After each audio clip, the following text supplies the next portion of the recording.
Can I just give Tom a big round of applause for doing a full chain on that slow song there? Because Yes. that song messes me up, because it's not a song that,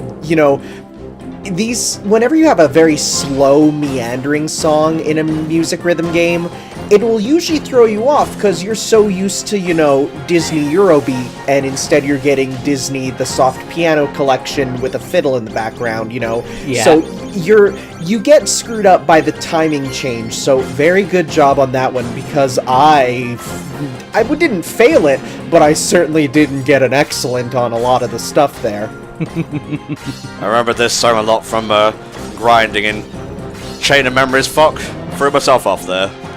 It was bringing up Chain of Memories that did it. So Peter Pan itself, I have a bit of not a very fond appreciation of it, and it comes down to, for me personally, there's a certain set of people on Pan's Island that are not the most politically correct, especially, I mean, in America is one thing, but Canada treats First Nations quite differently. So whenever I would see that, I would feel deeply uncomfortable as someone who is First Nations from Canada. And when I was in school and people would do the whooping that they did in it, I was like, I just feels a bit off for sure. So myself, I don't love Peter Pan as a film itself. I kind of like Captain Hook and all the stuff going on with him. I like the movie Hook. I think that's a fun film. Oh, I gotta watch that over Christmas. It's perfect for the season. Yeah, but as for the source material, not as much of a fan personally. Yeah, no, I'd say that is totally fair. I remember, so I did a rewatch of all my Disney films that I hadn't sort of properly watched in a while, and sat down to watch Peter Pan, and it was so the song "What Makes the Red Man Red" is, you look at it and you just go, oh god, they did that. That was a choice. But then you look back at some of the old Disney films and just how thoroughly racist some of the depictions are. I mean, the Siamese cat song is another prime example. Oh, that one's bad. That one's bad. And then also when I see an elephant fly in Dumbo, which is annoying because I remember when I was a kid, I did not see that as a racist caricature. That was just some crows singing about seeing an elephant fly. It was funny. But then you hear about Jim Crow and you're just like, oh, they actually had a character called Jim Crow, and it's just a bunch of black stereotypes sung by white men. Okay, let's not get into that. Jesus. Yeah, Disney has a complicated history. It sure does. Look at all these levels we're getting, which are good to go back to the main menu, because you do get permanent buffs added every time that happens. Oh, no museum yet? Well, I guess I'll show that at the end of the KH1 world. Yeah, to unlock the museum, you actually have to play through a song in the regular track select. So yeah, once we're done KH1, we can go and check out some songs there, perhaps, or right now, because you're going there right now, so that works too. Sure am, mate. Sure am, and I'm gonna play one of my favourite Disney songs, I think. I don't know what it did there.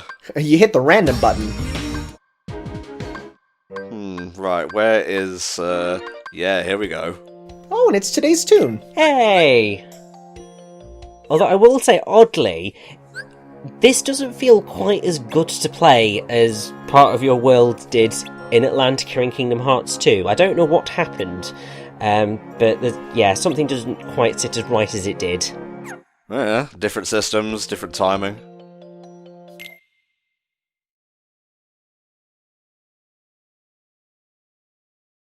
So, do we agree on Finny Fun DLC? I'm seething a little bit, so I'm just going to focus on the song if you don't mind.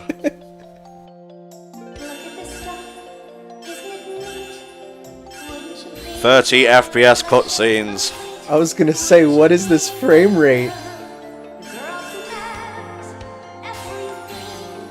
Kudos to them getting the game to run at 60 on Switch, though. Oh, hell yeah. Though I will say, there's people who look at that and they go, well, look, can't the game run on the Switch then? And it's like, no.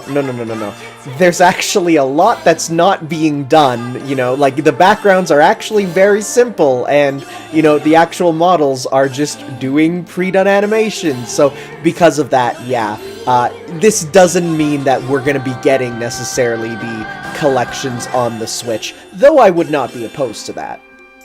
And also, I wouldn't necessarily say that there's any visible reason why the Switch couldn't play the HD collection, considering it can quite evidently do games that are more technically challenging. I mean, they've blooming got Witcher 3 on there, so, I mean, that says it all, but... Just barely, though. Just barely.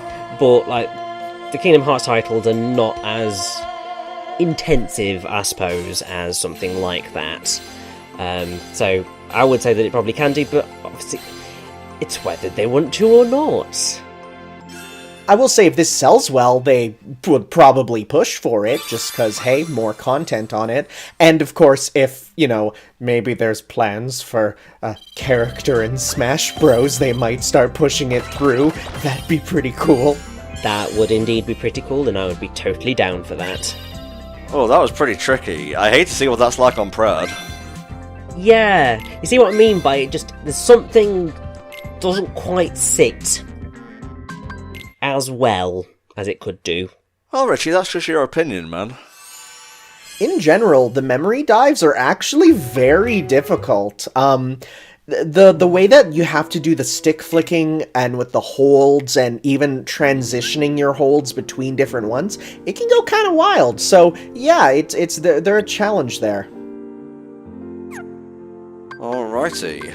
Here is the museum. We have art and whatnot. No full screen button, as Tanner brought up in their last attempt at this for some reason. I want to zoom in and see every pencil shaving!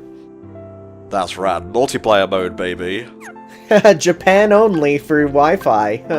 Oh, that was one of the things that peeved me the most, really. All because someone was using their Nintendo DS's PictoChat to pick up children. That was a really bad time to click on that one. Yep. My God. Character cards, very nice, in the shape of the cards from Chain of Memories. And as you can see under there, there's a G and a P, representing if you have the gold or the platinum versions of them. So there are 2 for each, and as you can see, like, we have 7 gold and 4 platinum, and meaning you gotta collect both of them, meaning it's double the amount of cards. Me over Halloween. Okay. And if you want to see which platinum ones you've got, you just press the X button on the Switch. So if you go through to some of the other sections, you'll be able to see the platinum versions that you've got. Nice. Look at that shine. I know, it's beautiful. Well, you got your story archive pictures there, you got your cutscenes, you got your music, which you can play. For some reason, Nintendo thinks you're going to take your Switch out and use it as like an iPod or something, and you have your records here. What's wrong, Tom? Don't you have massive pockets? I didn't want to tell you guys this, but they're so massive because I have so many dark secrets to keep. Just climb inside, it's like a clown car. Well, where better for dark secrets than to go to Hollow Bastion? Indeed. Oh, yes. Now, I suck shit at this the first time we played. Hopefully I can do better this time. Fingers crossed, but also it's another one of those slightly odd-paced musical numbers. What it is some songs you're pressing the buttons on the beat, and there's others where they instead did it kind of on the backbeat. So you're not pressing it when the instruments play, you're pressing it after the instruments as a bit of a... the backbeat is what it's called there. And so you kind of have to discover really quickly, like, is this a beat song or a backbeat? This one very clearly, as you can tell, because you're not like hitting them with the instruments, it's like the backbeat there. So they're a bit more difficult because you can't just, think about the song and follow the beat as much. So it's just different ways of doing music rhythm games. It's a way of kind of switching it up, I guess. I don't know. I don't know the process of programming, rhythm tracks for music rhythm games, but it's something you just gotta get used to.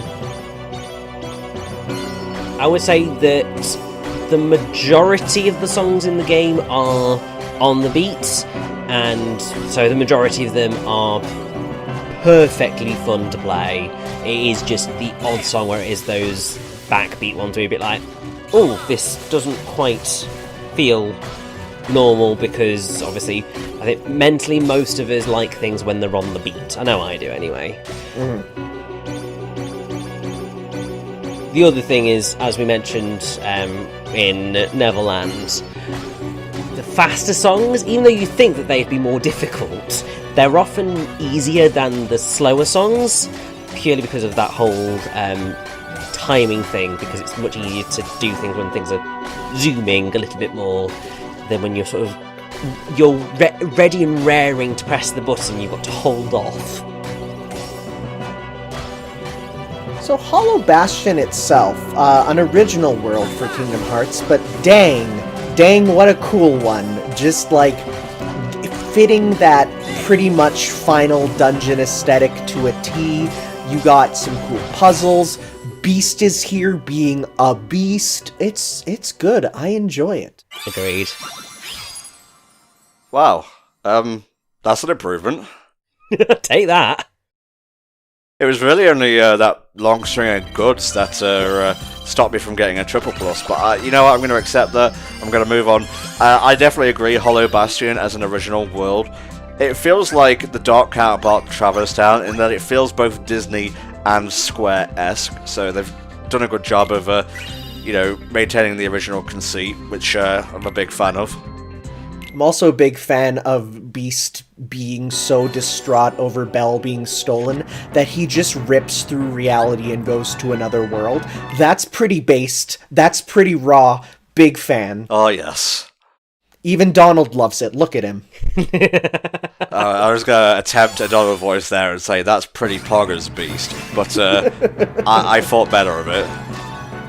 We'll just go on Fiverr and pay someone to do that for us.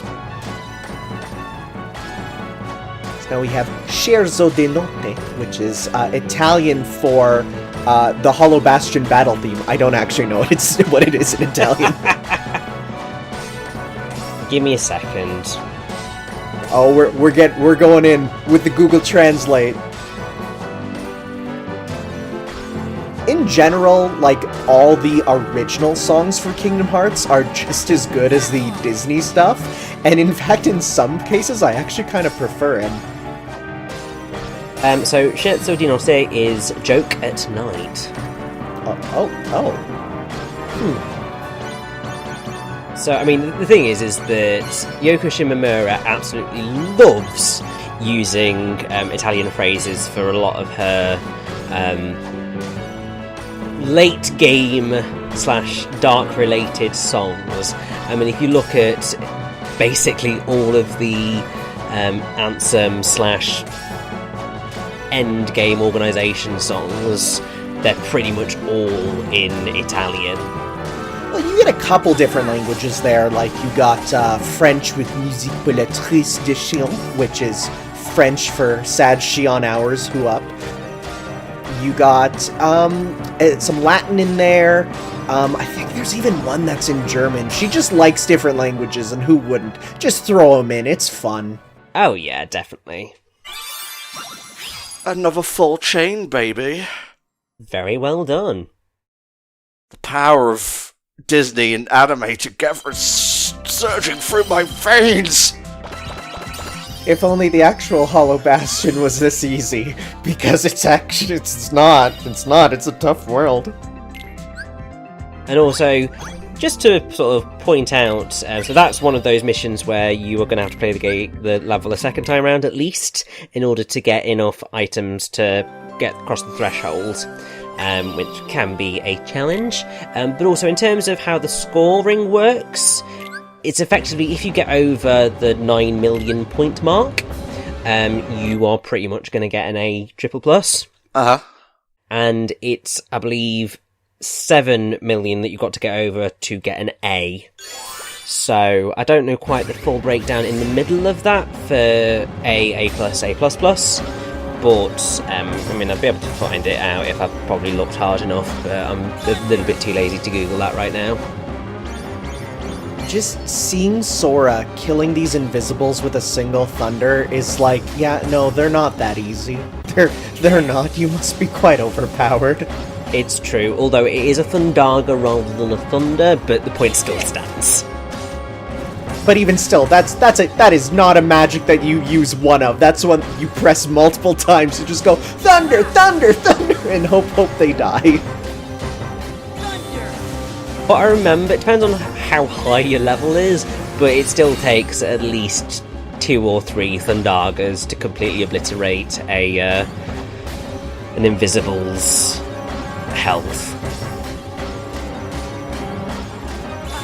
Nice.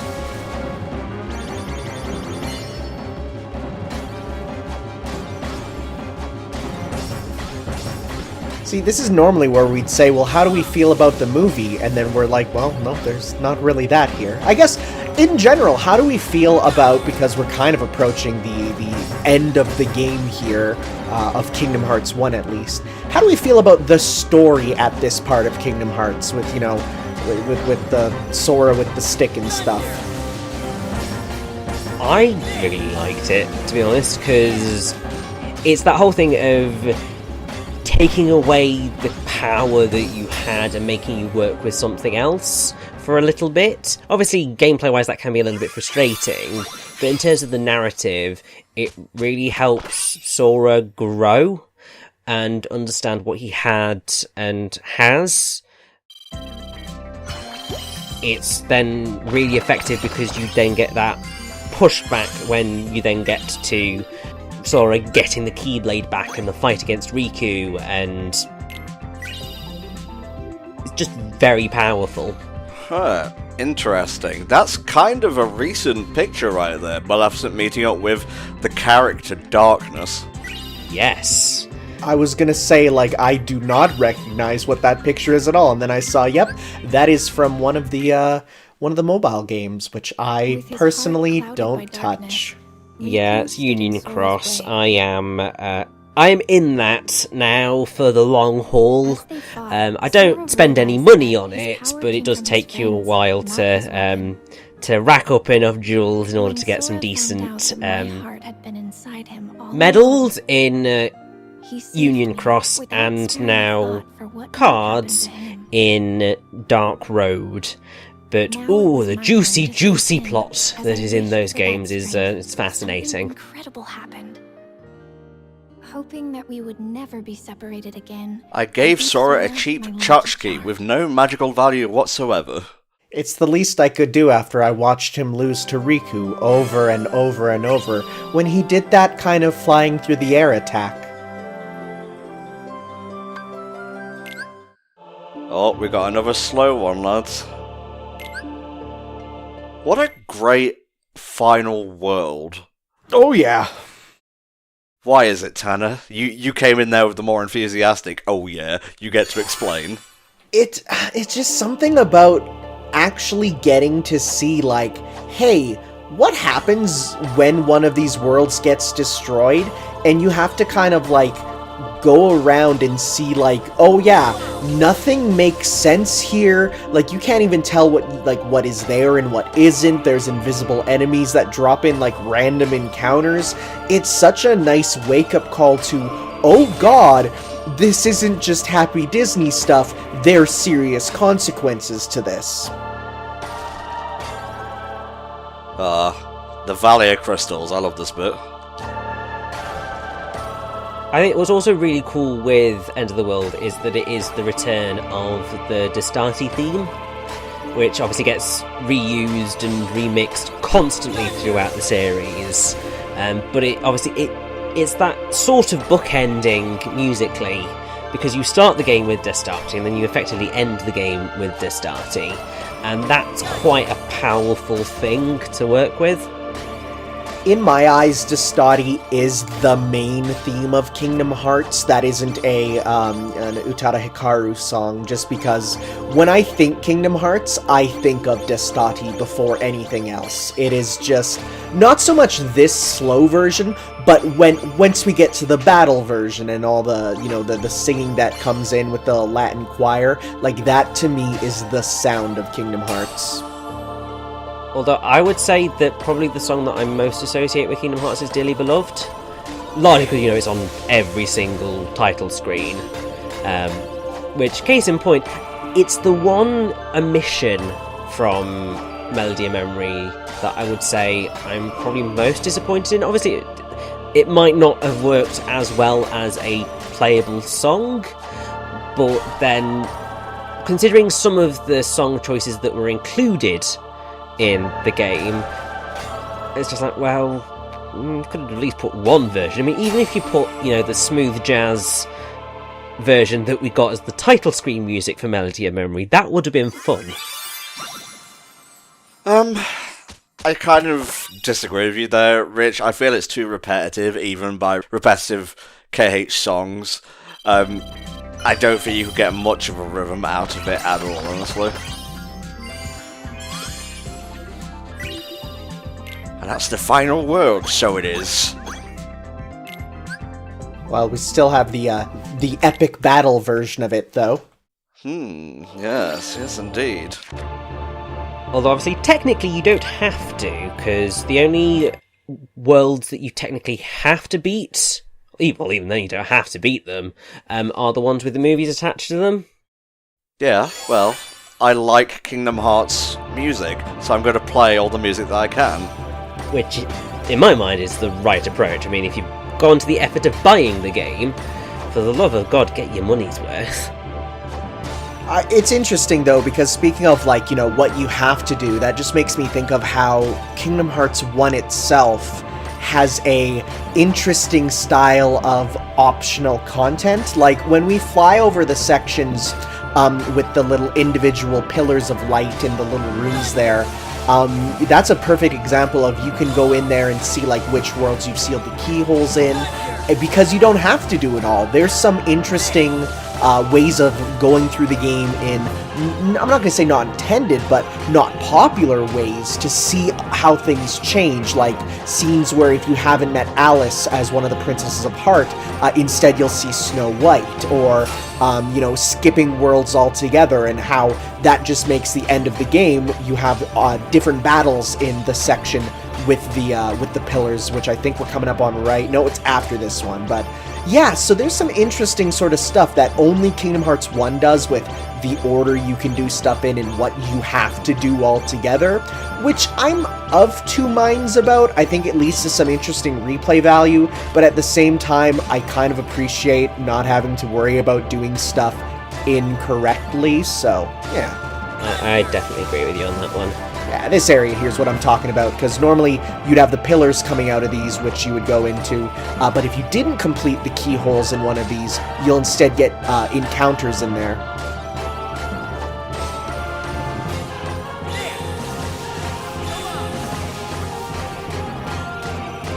Look at all these enemies. It's just like the end of the game. Oh, not quite a full chain there, but hey, that's one of the toughest songs. I still think it's an A++, so you should be fine. And actually, just to add on to what Tanner said, an example of non-linearity that I can remember from Kingdom Hearts 1 is that if you go all the way to the end of the game, defeat Maleficent, and then go back to Olympus Coliseum, you can get a cutscene with Hades where he's supposed to be chastised by Maleficent, but she's not there, and that cutscene is actually changed as a result. Wow, I never even knew about that. I mean, I suppose it makes sense, because Olympus Coliseum is actually an optional world to complete in Kingdom Hearts 1. Speaking of completing Kingdom Hearts 1, it's boss time, baby, and who better for signing off on KH1 than the Seeker of Darkness himself, Ansem. Don't forget to put on a Mega Potion, because you'll need it, because of how bosses work. There's almost unavoidable ways of losing HP. And also, in case you're wondering, guardando nel buio means looking in the dark. Interesting. This battle's also interesting because in the original it was just Sora versus Ansem and Guardian. Donald and Goofy were locked out of this particular arena, thus making it pretty hard. Alright, lads. The way the boss battles kind of work is there's sections of kind of purple notes, which are the boss doing an attack, and for every excellent you get, that's essentially one successful dodge roll, if you will. And because of that, if you get goods or, even, misses, for instance, they actually will turn into damage. So you have to pretty much, if you want to not lose HP, play them kind of perfectly. Hence why I recommend putting on some potions, because this is where you will lose HP if you're not getting those perfect notes. Oh yeah, definitely. Although, the other thing to note is that note-wise, it works very similarly to the memory dives, and the indicator that you're looking for of when you need to hit the notes is that blue line on the note bar. Obviously, you've also got the timing indicators on each of the notes, and the indicator specifically for getting the excellent is when it glows slightly before it sort of passes away. That's when you're going to get your excellence or your rainbow excellence, which are your perfect note hits. But yeah, this is what Tanner was just talking about, of the special attack phases where you've got to hit enough notes to not to get hit a bunch. And that includes Donald and Goofy doing their own, attempts at dodging. And it's a little weird seeing Donald and Goofy trying to do these dodge rolls to attacks that they've never ever dodge rolled to.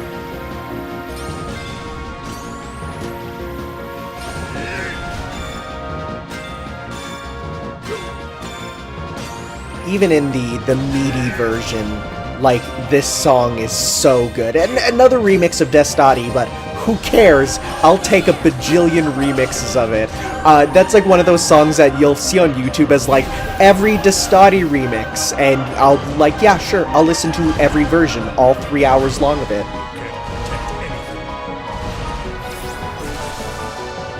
Not bad, although I whiffed that analog stick thing at the end there.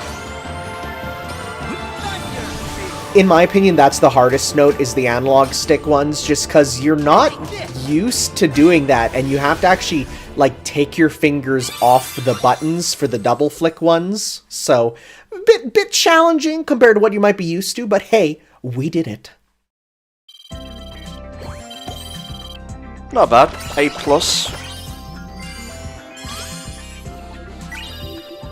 Alright, we get a new boss battle song to play. We get the field version, or field battle version of that song. And get a few stars and whatnot. I didn't hold the... That'll be the analog stick ones that let me down there. Yes, there might have been a couple of others, but that would have been the main ones, yeah. Now we get to see Ansem owned live on stream. Yes, I know now, without a doubt, Kingdom Hearts is light! Implying. Kingdom Hearts is cringe! No! Bro, where's your shirt, Mickey? I need a game to explain that. Very excited for the game that explains Mickey's changing shoes, why his ears suddenly stop being focused on the side view in a game. Like, we need these details. It's kind of pathetic that Nomura has not had the balls to tell us these things just yet, but hey, here we are. Yeah, Team Days! So we have Team Classic, we have Team Days, of course, Team Birth by Sleep, and Team Dream Drop Distance, whatever they're called. Yes, I think it's... They're actually Team 3D. Ah, makes sense. Ooh, we got the Chain of Memory stuff here, moving on to KH2 there, but why don't we go ahead and do a little bit of synthesis, and then we'll close out this part. I will say the when you're on the menu there with the gummy ship, I was shocked at how far it goes up, because normally the gummy ship parts are, you have a fairly small little map to go through. I mean, KH3 aside, but I remember just holding up and going, "Oh, that's a lot. Oh, that's a lot. Oh, it's still going, huh?" I must get man to level 4. Well, if you want lovely trophy or feat, get it to level 8 in total. The way that you're going to do that is by going for all of the synthesis where there is an EXP boost, which is basically anything that you've not already synthesized before. I want to have a little whack at Sora's thing before we end here. It's a good shout. Yeah, there they are, just chilling and having sea salt ice cream as they want to do. Oh, I love the Days Trio. If you want to have a good time, I recommend looking up people's attempts at making sea salt ice cream at home. They never look right.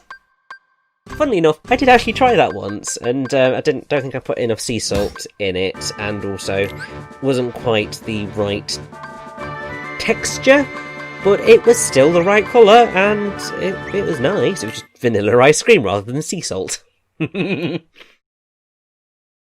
I believe in Japan they have sea salt McFlurries at McDonald's. Probably. I do also think that at Tokyo Disneyland and Disney Sea they do sell the sea salt ice cream, which, I mean, if ever I get the chance to go, I am of course having some. Actually, when I went to Tokyo there, my hotel was one that was a official Disney charter one, so I could have gone for the day to Tokyo Disney there, but I did think to myself, it probably wouldn't hit right being a guy on his own in a country that he can't speak the language of. Let's maybe instead go next time when I bring someone else with me. That is fair. Okay. I've got those multi-hold ones down now.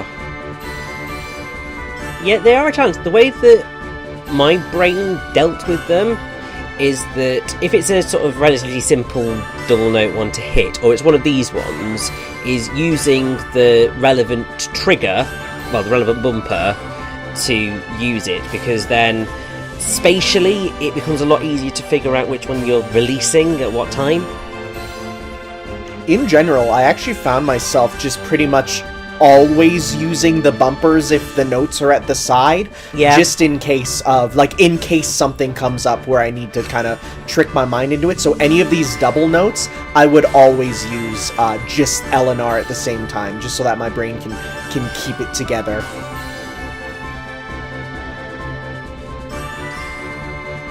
Nice little montage of all these Sora scenes. It's not, even though it says it's from Kingdom Hearts 2, we're getting cutscenes from everything. I wonder if we'll see some KH3 or if they'll shy away from that. Never mind. Nope, they do. They show cutscenes from every single game for every character. So every main playable lead in the franchise gets their character theme included in these memory dives, and you get cutscenes for everyone, and it's really quite wonderful to go through, actually. You're not kidding about the triggers making things easier, Tanner. Maybe when I go back to this and attempt to AE triple plus it, I'll give that a shot. Hey, I'm fine with that. I'm not seething or anything. Alright guys, this will bring us to the end of this particular part of Kingdom Hearts Melody of Memory. When we come back next time, we're going to be doing the Kingdom Hearts Chain of Memories songs, and I'm just going to tell you now, it's probably not going to be the longest part. There might be some KH2 included in there. So, we'll see you then for more rhythm action fun. Bye for now.